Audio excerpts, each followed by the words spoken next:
Hi friends, welcome to Kevis kitchen. இப்போ வந்து ராகியில் தாங்க முறுக்கு செய்யலான்னு பிளான் பண்ணி செஞ்சிட்ருக்கேன். அதுக்கு என்னென்னா, ஒரு டம்ளர் ராகி மாவு எடுத்துக்கிட்டிங்கன்னா அதில் வந்து ஒரு 3/4 டம்ளர் வந்து பொட்டுக்கடலை மாவு எடுத்துக்கோங்க.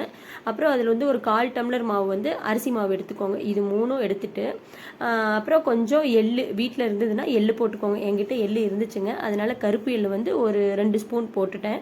அப்புறம் பெருங்காய பொடி வந்து உங்களோட வாசம் அந்த ஃப்ளேவருக்காக நீங்கள் சேர்த்துக்கோங்க.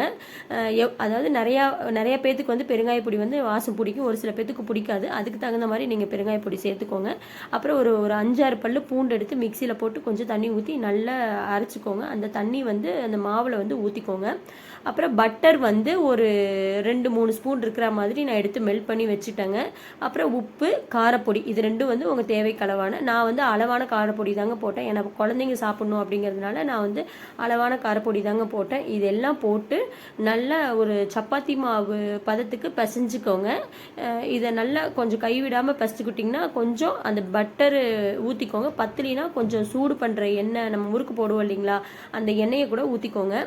நான் பட்டர் இருந்தனால நான் பட்டர் போட்டேங்க. நல்ல ஒரு சப்பாத்தி மாவு பதத்துக்கு பிசைஞ்சுக்கோங்க. நம்ம வந்து தொட்டால் அந்த மாவு வந்து ஒட்டக்கூடாது, அதுதாங்க அதோட பதம். அப்புறம் எண்ணெய் வந்து ஆல்ரெடி அடுப்பில் காஞ்சிட்டு இருந்துச்சுங்க. நான் என்ன பண்ணேன்னா, கடகடன் எனக்கு சுற்றுறக்கு எனக்கு கொஞ்சம் பழக்கம் இல்லைங்க.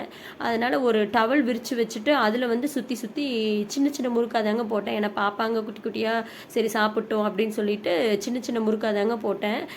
அப்புறம் அதை போட்டு நல்லா, அது ஆக்சுவலி கலர் வந்து பிளாக் கலரில் இருக்கிறனால நம்மளுக்கு வந்து அது வெந்துருச்சா என்னன்னு தெரியாதுங்க.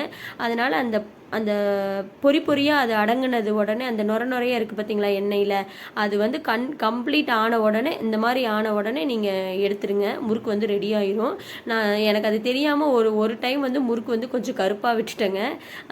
ஆனால் முறுக்கு வந்து டேஸ்ட் வைஸ் ரொம்ப சூப்பராக இருந்துச்சு. பாப்பாங்களுக்கு ஸ்கூலுக்கு கொடுத்து விட்டேன். பாப்பா ஃப்ரெண்ட்ஸுக்கு எடுத்துகிட்டு போகிறேன்னு எடுத்துகிட்டு போனால் அன்றைக்கி ஈவினிங் வந்து இதுதாங்க எங்களுக்கு ஸ்நாக்கு. அந்த அந்த நல்ல அரிசி மாவு வந்து போட்டிருக்கோமோ நல்ல மொறுன்னு நல்ல சூப்பராக இருந்துச்சுங்க.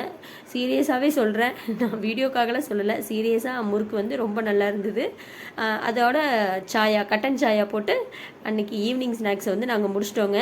வரக்காப்பி தான் வச்சுருந்தோம், இஞ்சி இதெல்லாம் தட்டி போட்டு வரக்காப்பி வச்சுருந்தோம். அவங்க அப்பா எங்கள் வீட்டில் அவர் வந்து வரக்காப்பி கொஞ்சம் கேட்டார், அதனால் வரக்காப்பியோட முறுக்க வச்சு அன்றைக்கி ஸ்நாக்ஸை முடிச்சிட்டோங்க. இதுதான் அன்றைக்கி ஈவினிங் நடந்தது எங்கள் வீட்டில். இந்த வீடியோ உங்களுக்கு பிடிச்சிருந்தா லைக் பண்ணுங்கள், ஷேர் பண்ணுங்கள், சப்ஸ்கிரைப் பண்ணுங்கள். அப்போ தான் நான் போடுற எல்லா வீடியோஸும் உங்களுக்கு வந்து பப்ளிஷ் ஆகும். பாய்.